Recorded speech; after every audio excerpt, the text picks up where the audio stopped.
ওর বন্ধুরা, তো আজকের ব্লগটা আমি দুপুর থেকে শুরু করছি।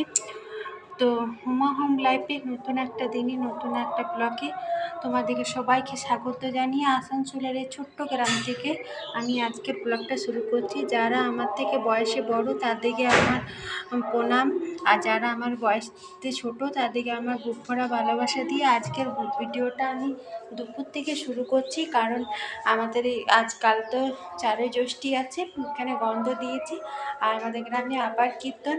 তো আজকে তো 4 দিন হবে না, একদিন কীর্তন হবে আর কালকে ধুলাট হয়ে যাবে। তো দুপুরে আজকাল ওইখানে নিমন্ত্রণ আছে, ওই জন্য সকাল থেকে কোনো রকম ভিডিও করিনি। এরকমই স্নান টান করে মুড়ি ফুড়ি খেয়ে শুয়ে বসেই কাটিয়ে দিলাম। আর তোমাদের দাদা নেই, বাইরে গেছে একটু, ও যাবে না, ও বাইরে থেকে খেয়ে আসতে ভাড়া যায়নি, আসানসোলে গেছে, দরকার আছে একটু। তো আর আমরা 3 জন না জল এসিলে তো নিলে বোতল, এক বোতল ভরিলে, তো এক বোতল ভরিলে, তো ওই জন্য তোমার সাথে যতটুকু পারবো শেয়ার করবো। আর রোদ বাইরে দেখো, তো এই তো রাস্তা দিয়ে যাচ্ছি আর কত বাইরে রোদ। এই তো আমাদের গোলঘরটা, হরি মন্দিরটা। তো চলো আজকে তোমাদের সাথে আমাদের গ্রামটা একটু শেয়ার করব। তো এইখানে এই ঠাকুর শিব দুর্গা আছে মনে হয়, ঠাকুরটা হবে এই বাড়িতে ঠাকুর গড়ে, ছোট ছোট কৃষ্ণ ঠাকুর, দুর্গা ঠাকুর, সমস্ত কিছু ঠাকুর নিয়ে যায়। আর আমি বাইরের দিকে যাই, জিমারিটা তোমাদের সাথে শেয়ার করি। এটা আমাদের গ্রামটা বাসুদেবপুর ভিতরে, খুব বড় গ্রামটা না। সামনে এখানে হচ্ছে কীর্তন। তো এইটাই দেখো খুব সুন্দর, কিন্তু রাধা কৃষ্ণ শিব দুর্গা সব আছে, সুন্দর সাজিয়েছে। আর এখানেই হবে। আগের বছর যারা আমার পুরনো ভিডিও দেখেছো তারা জানো, আগের বছর আমি ব্লগ করেছিলাম এই জায়গাটা থেকে। রাতে এখানে কীর্তন হবে জায়গাটা, আর সুন্দর করে সাজাচ্ছে। আর আর কিছুটা যাব, তারপরে খাবার প্যান্ডেল করেছে। তো 2 দিন নিমন্ত্রণ আছে এখানে। যবে যবে আসবো আমি ঠিক মতো জানি না, তবে তবে তোমাদের সাথে শেয়ার করব। আর এটা আমাদের গ্রামটা, বাসুদেবপুর গ্রামটা। আর যেহেতু জিমারের দিকে যাই ওই দিকটা শেয়ার করি, এই দিকটা তো খুব একটা আসা হয় না, তো তোমাদের সাথে শেয়ার করিনি। ওই যে গাড়িগুলো দাঁড়িয়েছে ওইখানেই খাবার প্যান্ডেল করেছে। তো দেখো 2 ব্যাচ হয়ে গেছে, এখানে দাঁড়িয়েছি, প্রচণ্ড পরিমাণে গরম, বীভৎস গরম, এখানে দাঁড়িয়ে আছি। তো কত ভিড়। আর এখানে কীর্তন হলে প্রসাদ খাওয়ায়, আমাদের এইদিকে নিয়মই আছে, কীর্তন হলে প্রসাদ খায়। গ্রামে 3-4 দিন নিমন্ত্রণেই থাকে। তো আজকে ফার্স্টের দিনটা এসেছি, তো এখন ভিড় আছে, লাইনে দাঁড়াচ্ছি, তারপরে এখানে প্রসাদ খাবো। তো প্রচণ্ড পরিমাণে গরম, এই গরমে যারা পরিবেশন করছে তাদেরও ভীষণ কষ্ট, আর যারা খাচ্ছে তাদেরও কষ্ট। এত গরম কি বলবো, পাখা দিয়েছে তবু তো একটা মানুষের ভিড়। তারপরে গরমে এত এত মানুষের রান্না, প্রত্যেক দিন মনে হয় 1000 করে লোক থাকবে খাওয়া দাওয়া। তো আগের বছর এসেছিলাম, খাওয়া দাওয়া করেছিলাম। আর আমাদের এখানে কীর্তন 2 বার হয়, একবার তো শেয়ার করলাম, আরেকটা কেমন লাগছে কমেন্টে জানিও। দেখো ওই ব্যাচটা ওঠার পর আর একটা ব্যাচ বসলো, তখন আমরা 3 মা মেয়েতে বসে গেছি, বসতে না বসতে পাতা পড়ে গেছে। তো এখানে একটা গরম গরম ভাত আর একটা পাঁচমিশালি সবজি দিল। তো কীর্তনে যেহেতু নিরামিষ রান্না, আমার কিন্তু এরকম নিরামিষ ভাত তরকারি খেতে খুব ভালো লাগে। আর এটা মনে হয় মুগের ডাল দিয়ে গেল, সব কিছুই কিন্তু গরমে বেশ গরম গরম, খেতে কিন্তু ঠাকুরের প্রসাদ দারুণ। আর একটা সবজি দিয়েছিল কুমড়ো, একটা কুমড়ো কাবলি চনাতে একটা সবজি, আর আমের চাটনি দিয়েছিল। খুব সুন্দর ভোগ প্রসাদ খেলাম। তো খেয়ে দিয়ে আবার যাচ্ছি। তো দেখো রাস্তা দিয়ে যাচ্ছি, এখনও লাইটের গেট ফেটগুলো ওগুলো সব ফাঁকা আছে, ওইগুলো সব টাঙাবে লাইটগুলো। তো খাওয়া দাওয়া হয়ে গেল, ওই জন্য যাচ্ছি, এটা আগে আগে যাচ্ছি। আর এটা আমাদের পুরো গ্রামটাই, এইদিকে দেখো এই রাস্তা দিয়ে আমাদের গ্রামটা যাচ্ছে। আজকে ফার্স্ট টাইম তোমাদের সাথে গ্রামটা আমি হেঁটে হেঁটে শেয়ার করছি। তো প্রসাদ খুব সুন্দর খেলাম। আর আমাদের এখানে কীর্তন তো 2 বার করে হয়, তোমাদের সাথে শেয়ার করি। তো তোমাদের কেমন লাগে অবশ্যই কিন্তু কমেন্টে জানিও। আমাদের গ্রামে কীর্তন আর চলে এলাম আমাদের পাড়াতে, আমাদের গোলঘর, মেয়ে একবার উঠে চক্কর দিয়ে দিচ্ছে।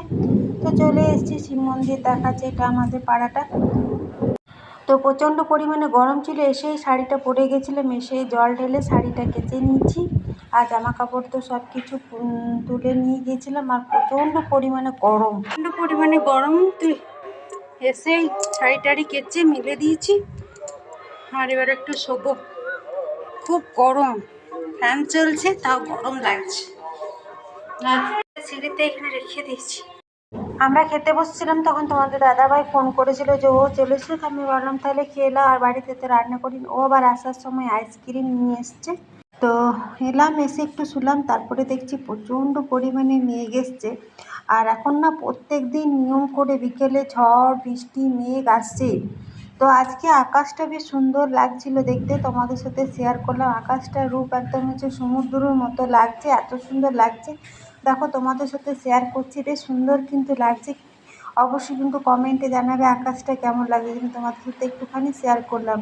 আর সারাদিন যেহেতু বিভৎস পরিমাণে গরম ছিল, মেয়ে দুটো একদম মিষ্টি টিপটা পড়লো, একদম গরম নাচতে শুরু করে। তোমাদের দাদাভাই এবার আম খাচ্ছে, কাঁচা মিঠা আম জলজিরা দিয়ে খাচ্ছে।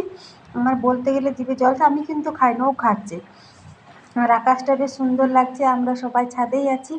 আর সুন্দর হাওয়া দিচ্ছে, সারাদিন তো গরম গরম করে কেটে গেল, এই যে হাওয়াটা দিচ্ছে এটা বেশ ভালো লাগছে। আর আকাশটা বেশ মানে এত সুন্দর লাগছে, আমরা চারজনাতে ছাদেই ছিলাম। তো বেশ অন্যরকম লাগছে। দেখো মনে হচ্ছে একদম সমুদ্রের যে গভীর জলের যে একটা দ্বীপ দেখায় না, সেরকম দেখাচ্ছে। আকাশের মানে কত রকম যে রূপ থাকে আকাশেরও, সেটা ঝড় বৃষ্টি শরতে না হলে বোঝাই যায়নি। তো দেখো আকাশটা কিন্তু এখনও বেশ কালো, ওই দিকটা পরিষ্কার, কোনোখানটা বেশ ব্লু, বেশ সুন্দর কিন্তু লাগছে। তোমাদের সাথেও শেয়ার করলাম কেমন লাগছে বলো। তো এখন আকাশটা একটু কেটে গেল, তো ঝড় বৃষ্টি আকাশ সব কিছু দেখে চলে এলাম। তো এখন চা বসিয়েছি, তো চা আমার হয়ে গেছে। আমরা দুজনেই চা খাবো, মেয়েগুলো তো চা খাবে না। তো আমার চা হয়ে গেছে, তো এখন চা খাচ্ছি। যত গরম লাগুক ঠান্ডা লাগুক বর্ষাতে জল হোক, আমরা কিন্তু চা খেতে কম করি না। চা আমাদের সকাল বিকেল দুপুর চা টাইম হলে ঠিক আমাদের চা কিন্তু চাই। আর ওদের দুগুণে টিউশনি আছে, 5টা থেকে দুগুণে টিউশনি যাবে, ওই জন্য ও জামা টামা পরে একদম রেডি। তো ওরা দুগুণে আবার ইয়ে টিউশনি যাবে, ওই জন্য রেডি করে দিয়েছে। আর আমরা দুজন এখন চা খাবো। আজকে তো দুপুরে তেমন কিছু রান্না করিনি, তো রাতের দিকে কিছু না কিছু একটা করতে হবে, রাতে তার নিমন্ত্রণ নেই। তো রাতে দেখি কি করি কি না।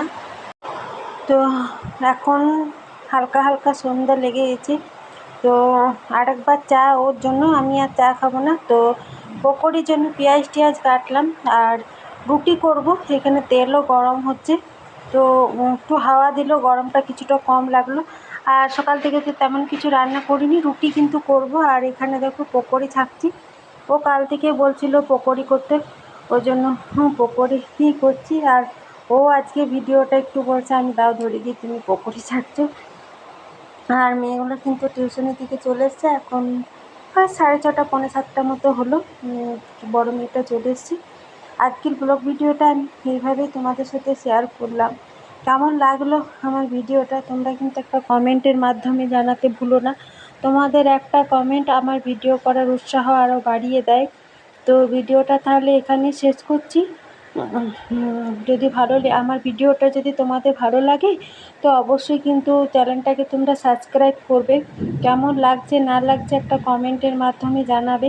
তোমাদের একটা কমেন্ট আমার ভিডিও করার উৎসাহ আরও বাড়িয়ে দেয়। আজ অনেক দিন ধরে ভিডিও করছি, তো জানি না কবে সাকসেস পাবো। তোমরা যদি পাশে না থাকো আমি কোনো দিনই সাকসেস পাবো না। তো তোমরা আমার একটু পাশে থেকো, তবে আমি সাকসেস পাবো, তার না ছাড়া তো সাকসেস পাবো না। তো পকোড়ি আমার হয়ে গেল, আর এরপর রুটিও করে নেবো। আর ভিডিওটাও কেমন লাগলো বারবার বলছি, কমেন্ট করে জানিও। আর আমাদের গ্রামে কীর্তন, তারপরে এখানে ভোগ প্রসাদ খাওয়া, সেগুলোও তোমাদের সাথে শেয়ার করলাম। আর মেঘটা তো অবশ্যই জানিও। তো চলো ভিডিওটা